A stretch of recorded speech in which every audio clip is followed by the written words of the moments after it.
What's up, everybody? It's your favorite show, Get a Bucket. I'm your host, Train, as usual. Hope you're all having a wonderful, wonderful day. Now, today we're going to talk about my WNBA playoff expectations. But before we do that, please make sure to hit that like and subscribe button. Comment, tell anyone about the show. I'm trying to get the ratings up a little bit, just a little bit. But like I said, today, ladies and gentlemen, we're going to talk about my WNBA playoff expectations. So, usually, you got 8 teams in the playoffs. It's kind of nice time. It's the most exciting time for the WNBA season. So we're not going to hem and haw too much. Y'all might be wondering, who in the world do I have listed? Well, it's going to be as follows. Let's start it off and break them down as follows, right? Automatics and my questionables. Because I have some teams that automatically I expect to get in. And then some other ones I'm like, I don't know.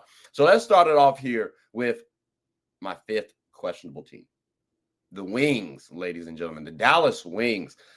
They just drafted Paige Becker with the number 1 pick, and that's why she's part of my big 3 for the Wings.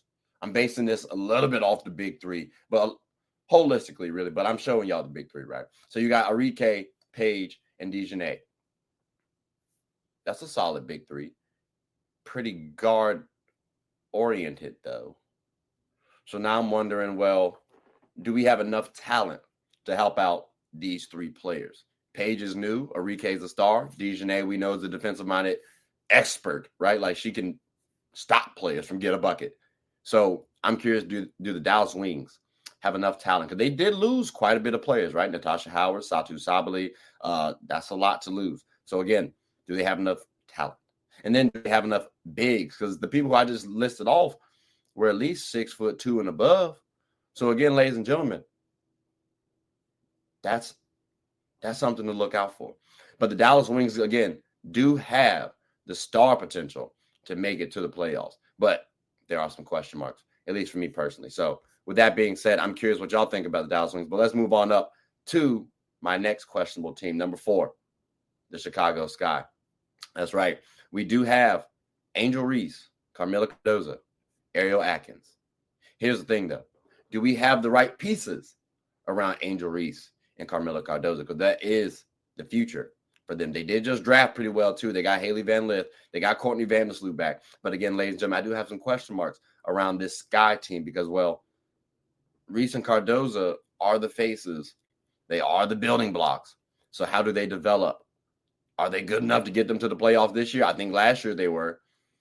It's a few more teams now this year. So it's a little bit different situation. So let's see what happens with the Sky. I think they can get to the playoffs. I do have some question marks personally. So that's me. I'm curious what y'all think. Because, again, they are a good team, and I would not be surprised if they, in fact, do get to the playoffs. Just have some question marks. But like I said, there's some other teams that are ahead of them right now. So at least for me. So let's talk about them, shall we? For number 3 on the questionable list, we have my Los Angeles Sparks. Now, ladies and gentlemen, we boast Kelsey Plum, Dearica Hamby, and Rickea Jackson. You could throw a couple of names in there too. Cameron Brink came into mind, but Cameron's also injured also. So we have to use Rickea Jackson because not just of best, like only available person, but she also can get a bucket, and she showcased that her rookie year last year too. And I don't think she gets enough credit. So again, she's part of our big 3. How much will that Cameron Brink return impact our team, though? Because that may sway me from saying, are we over a team like the Chicago Sky? Will that impact us being higher than the Dallas Wings? And keep in mind, we have a lot of pressure on this Sparks squad right now, too, believe it or not. So again, ladies and gentlemen, Sparks, for me, I do expect us to make the playoffs, given our acquisitions and talent on the team. But I still have some question marks because, again, there are some other teams that could usurp us. But we're not going to talk about my Sparks right now. I don't like y'all thinking I'm biased right about my girls. I'm being honest, though. I'm being honest. But we're going to talk about the next team, number 2, which is the Phoenix Mercury. Ladies and gentlemen, the Phoenix Mercury can actually make the playoffs. They have the team. They have the talent, at least the big 3 to boost, right? Let's talk about it. So they have here Alyssa Thomas, Kaleah Copper, and Satou Sabally. That's not bad at all. That's not a bad big 3 when you think about it. All of them have had notable WNBA careers. Alyssa Thomas is a Hall of Famer to be. Satou Sabally has been coined a unicorn. No, I'm sorry, the unicorn. Like, come on now. Kaleah Copper is a finals MVP and a WNBA champion. That should get you to the playoffs alone. But here's my question marks, though. Spacing. Is there enough spacing for this Mercury team? Because it's not like Alyssa Thomas shoots the ball exceptionally well. Satou cool. Kaleah streaky. So do we have enough shooters to complement this wonderful big three, this talented big three?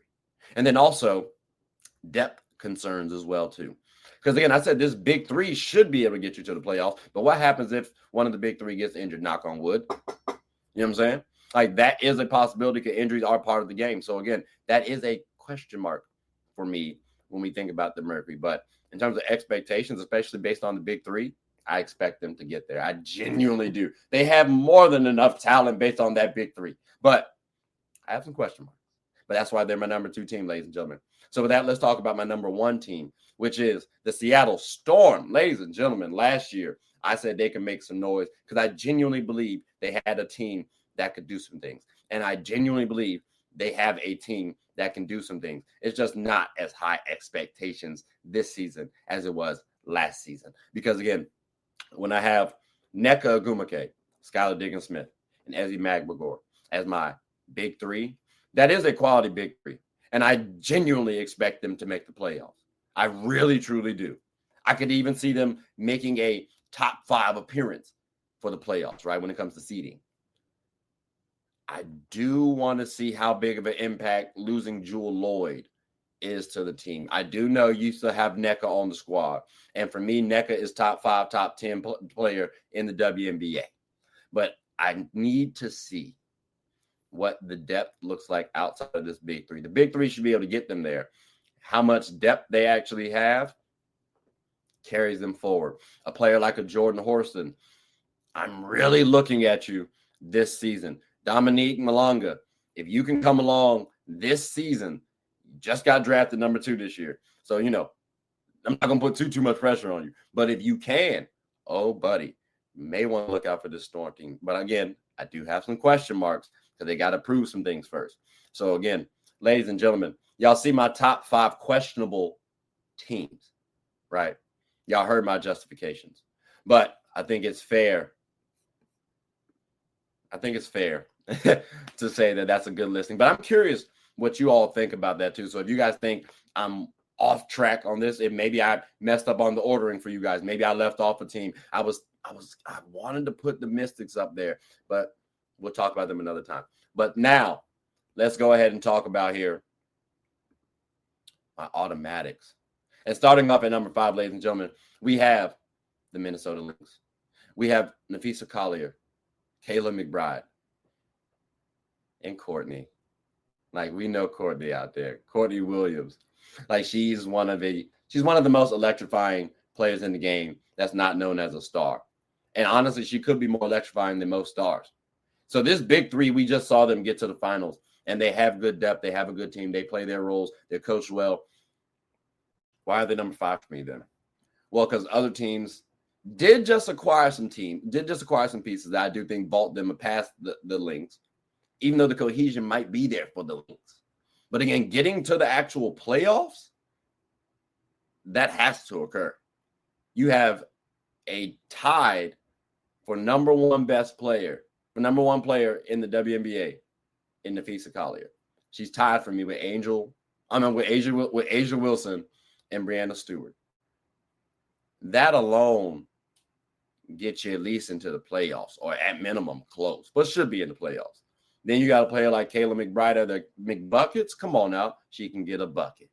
So again, this Lynx team, I expect them to get to the playoffs. Where they rank depends on other teams' execution and their depth. Remember, they're not the most quote-unquote talented when it comes to name brand stars. So that's one thing that we got to pay attention to. But Lynx, definitely in the playoffs. Finals, we'll have to see because they surprised us last year, right? But, ladies and gentlemen, let's talk about the number 14, which is the Indiana Fever.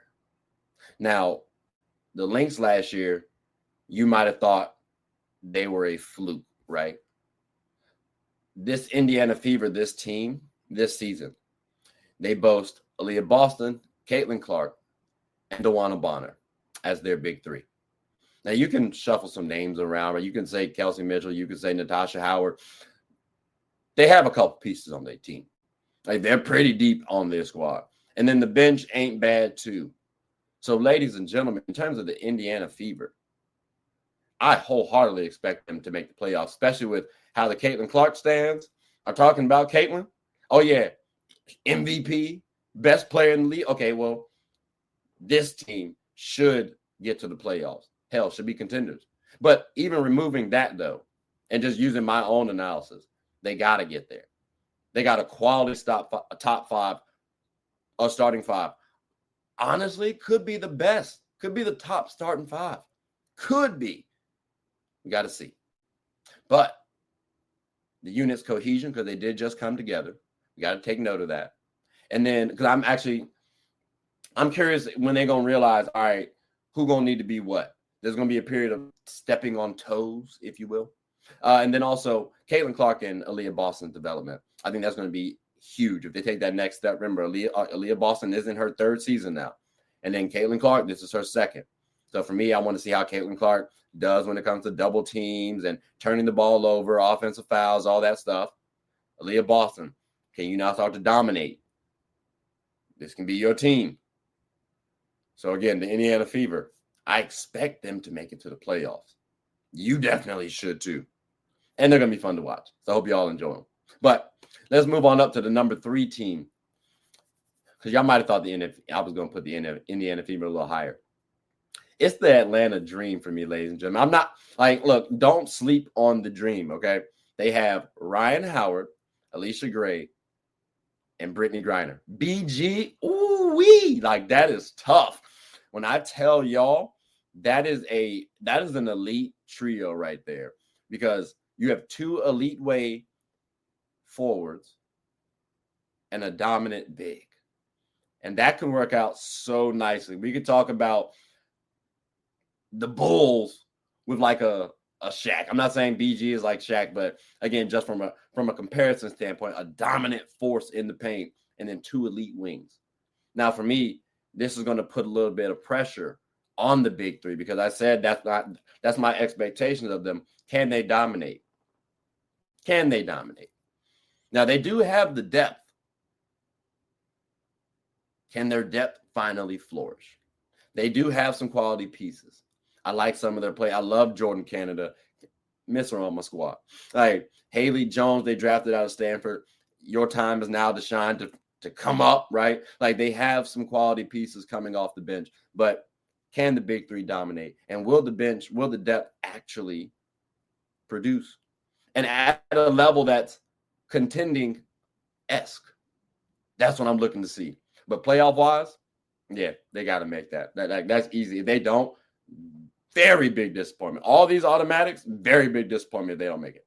But that's enough about the Dream, though, because, ladies and gentlemen, we got to talk about the number 2 team, which is the Las Vegas Aces. Oh, I cannot get my thumb in there. In that jersey. The Las Vegas Aces, ladies and gentlemen, y'all know them. Y'all love them.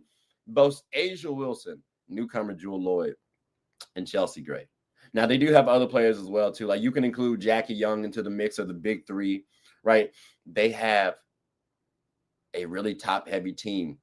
But they have some good talent, off the bench as well, too. Coached pretty decently well, too, right?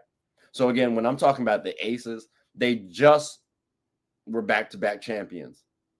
Like, we got to expect them to make it to the playoffs. Even if they were, a 4 seed last year, that was a down year. They got a chip on their shoulder. There's no way in the world they don't make the playoffs. There's no way in the world at all whatsoever. So I only need to talk about them because, they're contenders. We know what to expect. The biggest question marks are the cohesion. How will Jewel Lloyd show up?